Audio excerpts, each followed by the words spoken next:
Film की शुरुआत एक विस्फोटक डकैती से होती है, जो डकैती और लुटेरों के निजी जीवन के बीच में उलझी हुई है।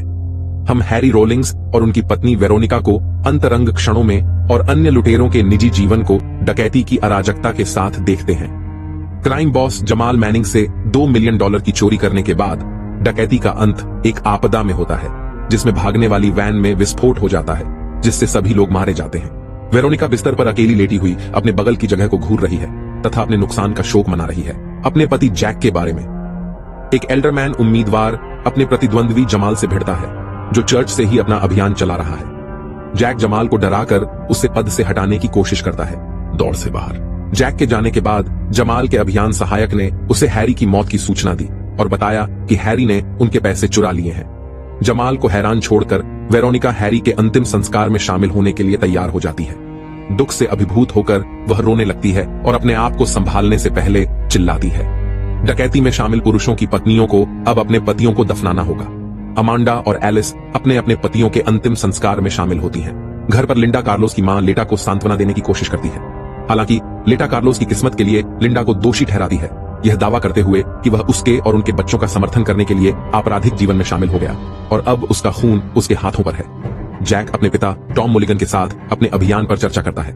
टॉम जोर देकर कहता है कि जैक को जमाल से नहीं हारना चाहिए, क्योंकि इससे उनके परिवार की विरासत बर्बाद हो जाएगी। इस बीच जेटम अपने आदमियों को हैरी से पैसे हारने के बारे में बताने के लिए इकट्ठा करता है।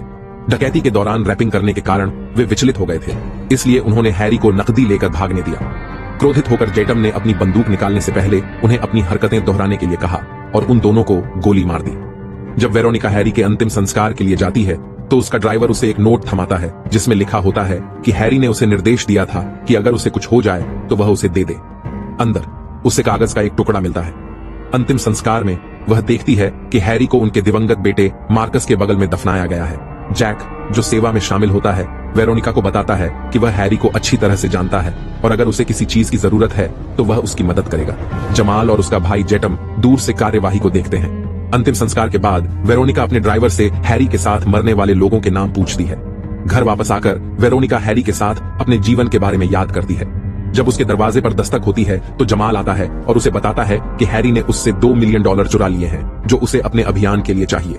ये दिखाने के लिए कि वह गंभीर है, जमाल जबरदस्ती वेरोनिका के छोटे कुत्ते ओलिविया को कॉलर से पकड़ता है। वह उसे पैसे इकट्ठा करने और उसे वापस करने के लिए 1 महीने का समय देता है। जब वह पुलिस को बुलाने की धमकी देती है तो वह उसे ठंडे स्वर में कहता है कि वे उसकी स्थिति की परवाह नहीं करेंगे। अगली सुबह लिंडा अपने स्टोर पर जाती है और देखती है कि आदमी उसका सारा सामान ले जा रहे हैं। उनमें से एक बताता है कि कार्लोस पर कर्ज था और वे बकाया पैसे वसूलने आए हैं।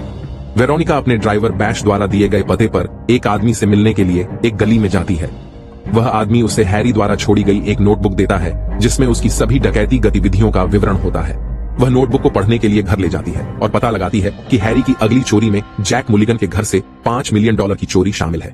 दूसरी तरफ एलिस भी संघर्ष कर रही है, अपनी आलीशान जीवन शैली को बनाए रखने में असमर्थ है। उसकी मां उसे दिलासा देने की कोशिश करती है, लेकिन अंत में उस पर अपने पति से पर्याप्त पैसे नहीं मिलने का आरोप लगाती है। एलिस जवाब देती है कि वह अपनी मां के विपरीत अपने बच्चों से पहले खुद को रखने से इनकार करती है, जिसके कारण उसकी मां उसे थप्पड़ मारती है। जवाब में उसकी मां उसे अमीर पुरुषों के लिए एक डेटिंग ऐप दिखाती है, लेकिन एलिस दृढ़ता से मना कर देती है, यह कहते हुए कि वह उन पुरुषों के साथ नहीं सोएगी जिन्हें वह नहीं जानती। वेरोनिका अन्य विधवाओं के साथ एक बैठक की व्यवस्था करती है। केवल लिंडा और एलिस ही इसमें शामिल होती हैं, क्योंकि अमांडा अपने बच्चे के कारण इसमें शामिल नहीं हो पाती है। वेरोनिका उन्हें कुछ समय के लिए गुजारा करने के लिए कुछ नकद देती है। फिर वह अपनी योजना बताती है। हैरी ने उसे अपनी अगली डकैती का विवरण दिया था और वह प्रस्ताव करती है कि वे इसे एक साथ अंजाम दें। प्रत्येक महिला को $1 मिलियन मिलेंगे। शुरू में वे मना कर देती हैं, लेकिन वेरोनिका धमकी देती है कि अगर वे सहयोग नहीं करेंगी तो वह उनके नाम जमाल को दे देगी। जाने से पहले वह उन्हें पता और उनकी अगली मुलाकात का समय बताती है। जमाल रेवरेंड व्हीलर से बात करने के लिए एक चर्च जाता है। धर्मोपदेश के बाद रेवरेंड व्हीलर अभियान पर चर्चा करने के लिए जमाल के पास जाता है और यह स्पष्ट हो जाता है कि व्हीलर मुलिगन का समर्थन करने की ओर झुका हुआ है। जमाल उसका समर्थन मांगता है, लेकिन जब व्हीलर को जैक का फोन आता है और वह चला जाता है तो उनकी बातचीत बाधित हो जाती है। वेरोनिका अपने कुत्ते ओलिविया के साथ निर्धारित बैठक स्थल पर पहुंचती है। इस बीच एलिस डेटिंग ऐप से डेविड नामक एक व्यक्ति के साथ डेट पर जाती है। कुछ समय बाद डेविड एलिस को अपने साथ घर चलने के लिए कहता है, यह समझाते हुए कि वह शादीशुदा हुआ करता था और इसकी वजह थी अपने व्यस्त कार्य शेड्यूल के कारण वह अंतरंगता को मिस करता है। जतिन बॉबी से बॉलिंग एली में मिलने जाता है, हैरी की नोटबुक के बारे में जानकारी के लिए उस पर हमला करता है और उसे प्रताड़ित करता है। बॉबी स्वीकार करता है कि उसने नोटबुक वेरोनिका को दी थी। वेरोनिका और लिंडा मिलते हैं, लेकिन एलिस अनुपस्थित है। लिंडा वेरोनिका को प्रतीक्षा करने के लिए कहती है, यह समझाते हुए कि उनका जीवन उसके जितना आसान नहीं है। आखिरकार एलिस आती है। वेरोनिका उन्हें बताती है कि एक बार वे अंदर आ गए तो पीछे मुड़कर नहीं देखेंगे। दोनों महिलाएं आगे बढ़ने के लिए सहमत हैं। फिर वेरोनिका कार्य सौंपती है। एलिस को एक बंदूक और एक कार की व्यवस्था करनी है, जबकि लिंडा को एक खाका दिया जाता है और यह पता लगाने के लिए कहा जाता है कि यह कहां है। एलिस एक वैन खरीदने के लिए नीलामी में जाती है और अंत में इसकी कीमत से ज्यादा पैसे चुकाती है। जटिलताओं को जोड़ते हुए एलिस वेरोनिका को बताती है कि वह गाड़ी नहीं चला सकती है, इसलिए वेरोनिका को उसे लेने जाना पड़ता है। वेरोनिका सहायता के लिए बैश को भर्ती करने का फैसला करती है। इस बीच लिंडा डकैती की योजना को समझने की कोशिश करती है, लेकिन उसे सफलता नहीं मिलती। कागज पर अस्पष्ट शब्द। वह उस आदमी को खोज निकालती है जिसने इसे डिजाइन किया था। फिर एलिस बंदूकें खरीदने जाती है। एक महिला की मदद लेती है जो आग्नेयास्त्र खरीद सकती है।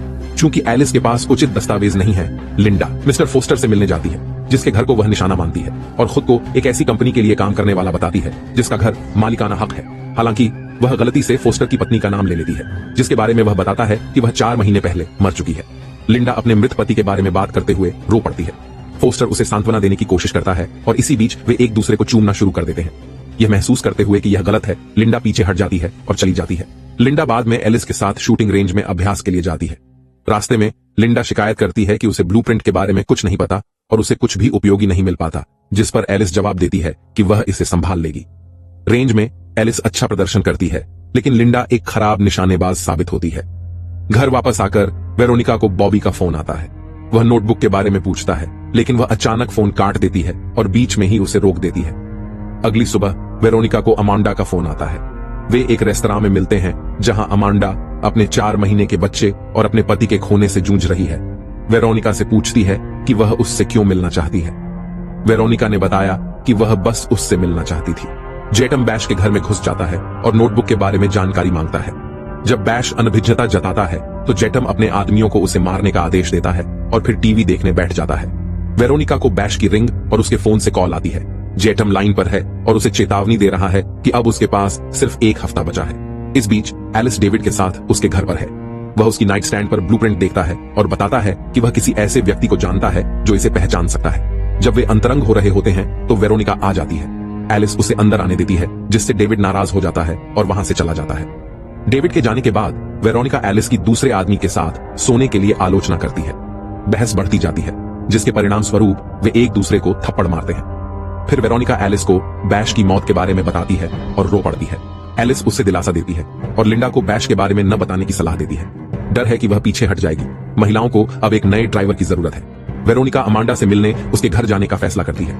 वेरोनिका के अचानक आने से अमांडा हैरान रह जाती है और उसका गर्मजोशी से स्वागत नहीं करती, बल्कि अपने बच्चे के साथ व्यस्त होने का नाटक करती है। जैसे ही वेरोनिका इधर उधर देखती है, अमांडा का कुत्ता बंद दरवाजे के पास भौंकना शुरू कर देता है। वेरोनिका फर्श पर ब्रांडी की एक बोतल देखती है। उसे याद आता है कि उसका पति उस ब्रांड को पीता था और वह भावुक हो जाती है। जैसे ही वह चली जाती है, दरवाजा खुलता है और हैरी बाहर निकलता है, जिससे पता चलता है कि वह अभी भी जीवित है और उसने अपनी मौत का नाटक किया है।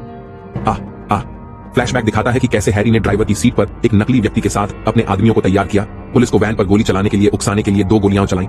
इससे ठीक पहले उसने अपनी टीम को खत्म करने के लिए विस्फोटकों को विस्फोट कर दिया। इसके बाद हैरी को जैक के साथ एक नाव पर देखा जाता है, जिससे उनके सहयोग का पता चलता है। जैक ने हैरी को जमाल से चोरी करने का आदेश दिया था, ये जानते हुए कि जमाल अपने अभियान के लिए $2 मिलियन का उपयोग करने का इरादा रखता है। इस डकैती से जैक और हैरी दोनों को फायदा हुआ। अमांडा के घर से लौटने के बाद वेरोनिका अपने जीवन में हाल ही में हुई घटनाओं को समझने की कोशिश करते हुए विचारों में खोई हुई है। वह अपने बेटे की मृत्यु और अपने पति द्वारा उसे त्याग दिए जाने के बारे में सोचते हुए अपना दिन बिताती है, जिससे उसे अकेले ही एक गैंगस्टर से निपटना पड़ता है। यह दृश्य 2008 में वापस चला जाता है, जब मार्कस ड्राइविंग और एक अवैध यूएस हैरी के अनुरोध पर घर लौटने के लिए मुड़ते समय उसे एक पुलिस वाले ने रोक लिया। जब वह अपने हाथ दिखाने में विफल रहा तो उसे लगभग तुरंत गोली मार दी गई। महिलाओं को अभी भी एक ड्राइवर की जरूरत है, इसलिए लिंडा अपनी दोस्त और बेबीसिटर बेले का सुझाव देती है, जो अपनी गति और दक्षता के लिए जानी जाती है। वेरोनिका की शुरुआती शंकाओं के बावजूद वह बेले को डकैती में शामिल होने देने के लिए सहमत हो जाती है, उसके सीधे साधे रवैये से प्रभावित होकर। अगले दिन वेरोनिका जमाल से सुरक्षा का अनुरोध करने के लिए जैक से मिलने जाती है। उसका असली इरादा उसके घर की जासूसी करना और उसकी तिजोरी का स्थान पहचानना है, जिसे वे चुराने की योजना बना रहे हैं। बेले बाहर प्रवेश और निकास बिंदुओं का आकलन कर रही है। कैमरों, सुरक्षा गार्डों और घर के अन्य निवासियों पर नजर रख रही है। इस बीच जैक अपने नस्लवादी पिता से बहस करता है, जो इस बात से नाराज है कि उसने एक अश्वेत व्यक्ति को काम पर रखा है। अपने पिता के जाने के बाद वेरोनिका जैक के कार्यालय में प्रवेश करती है। वह उसे बताती है कि जमाल उसे धमका रहा है और उसे उसकी मदद करने की पेशकश की याद दिलाती है। हालांकि जैक इसमें शामिल होने से इनकार कर देता है, इसलिए वह चली जाती है। घर की अच्छी तरह से छानबीन करने के बाद वे अपनी योजना के साथ आगे बढ़ने का फैसला करते हैं। एलिस, लिंडा और बेले काम करते समय वे वेरोनिका के बारे में बात करते हैं, जो उसका मजाक उड़ाती है। वेरोनिका उनके पीछे आती है और उन्हें सख्ती से याद दिलाती है कि उनके पिछले ड्राइवर की हत्या कर दी गई थी, जो उनके मिशन की गंभीरता पर जोर देता है। फिर वे अभ्यास करना शुरू करते हैं कि कैसे पैसे से भरे सिर के भारी बैग को लेकर भागना है। फिर वेरोनिका डकैती से पहले एक महत्वपूर्ण सफलता प्राप्त करती है। वह मुलिगन सुरक्षा कंपनी के सीईओ केन और उस व्यक्ति को खोजती है जो नोटबुक में पहले मिली आपत्तिजनक तस्वीरों में दिखाई देता है। इन तस्वीरों में वह अपनी भतीजी के साथ आपत्तिजनक स्थिति में दिखाई देता है। इस लाभ का उपयोग करते हुए वेरोनिका केन को घेर लेती है और उसे मुलिगन की तिजोरी के कोड देने के लिए मजबूर करती है। डकैती का दिन आता है। लिंडा और बेले प्रार्थना करने के लिए चर्च जाते हैं। बैठक स्थल पर एकत्र होने से पहले वेरोनिका उन्हें चेतावनी देती है कि अगर कुछ भी गलत हुआ तो वे खुद ही जिम्मेदार होंगे। बेले पास की कारों में फ्लेयर्स फायर करके सुरक्षा गार्डों का ध्यान भटकाती है। वेरोनिका, लिंडा और एलिस मुखौटे और आवाज छिपाने वाले उपकरण पहने हुए घर में घुसपैठ करते हैं। वे एक सुरक्षा गार्ड को वश में करके उसे बांध देते हैं। अंदर घुसने के बाद वे ऊपर तिजोरी की ओर जाते हैं, कोड का उपयोग करके उसे खोलते हैं और सारा पैसा बाहर निकाल लेते हैं। बेले भागने की कार में प्रतीक्षा करती है और एक गुजरती पुलिस कार को देखती है। जैसे ही वे जाने के लिए तैयार होते हैं, टॉम अपने कमरे से बंदूक लेकर निकलता है और महिलाओं को अपनी बंदूक नीचे रखने का आदेश देता है। वह वेरोनिका का मुखौटा उतारता है और एलिस के कंधे पर गोली मारता है। लिंडा टॉम को गोली मार देती है और उसे मार देती है। महिलाएं घर से भाग जाती हैं और वैन की ओर जाती हैं, लेकिन पाती हैं कि जेटम ने बेले को बंदूक की नोक पर पकड़ रखा है। जमाल द्वारा पैसे वापस लेने के लिए भेजा गया जेटम वैन को हाईजैक कर लेता है। महिलाएं उसका पीछा करती हैं और वैन के पिछले हिस्से पर टक्कर मारती हैं, जिससे जेटम दुर्घटनाग्रस्त हो जाता है और मर जाता है। वेरोनिका और बेले पैसे हड़प लेते हैं और लिंडा घायल एलिस को तुरंत अस्पताल ले जाती है। वेरोनिका बेले को छोड़कर उनके ठिकाने की ओर जाती है। जब वह पैसे संभाल रही होती है तो हैरी प्रकट होता है, जिससे वह अपने विश्वासघात पर एक साथ क्रोध और दिल टूटने से टूट जाती है। हैरी सवाल पूछता है कि उसने नोटबुक जमाल को क्यों नहीं बेची। वह अपने कामों को सही ठहराने की कोशिश करता है, दावा करता है कि वह खुद और अपने नए परिवार की देखभाल कर रहा था। वह पैसे मांगता है और जब वेरोनिका मना करती है तो वह उसे मारता है, जिससे वह गिर जाती है। वह पैसे उठाता है और उसे मारने के लिए मुड़ता है, लेकिन वह लिंडा की बंदूक से पहले उसे मार देती है। फिर वेरोनिका उस कार को जला देती है जिसमें वह आई थी, अपनी कार में बैठ जाती है और भाग जाती है। दृश्य हेयर सैलून में बदल जाता है, जहां बेले काम करती थी। बेले ने मालिक के लिए पैसे छोड़े हैं। ये जानते हुए कि वह कर्ज में है, लिंडा दुकान वापस खरीद लेती है और अपने बच्चों के साथ वहां चली जाती है। अपनी नई मिली दौलत के साथ बेले अपने बच्चों के साथ दूसरे शहर चली जाती है। अंतिम दृश्य में एलिस एक डिनर में एक दोस्त से मिलती है और देखती है कि वेरोनिका पास की एक मेज पर बैठी है। एक आदमी वेरोनिका से मिलता है और वह उसे एक पुस्तकालय बनाने में मदद करने के लिए अपने पैसे का एक बड़ा हिस्सा देती है, इस शर्त के साथ कि इसका नाम मार्कस के नाम पर रखा जाएगा। एलिस डिनर से बाहर निकलती है और वेरोनिका उसके पीछे बाहर आती है। वेरोनिका मुस्कुराते हुए उसे पुकारती है और पूछती है कि वह कैसी है।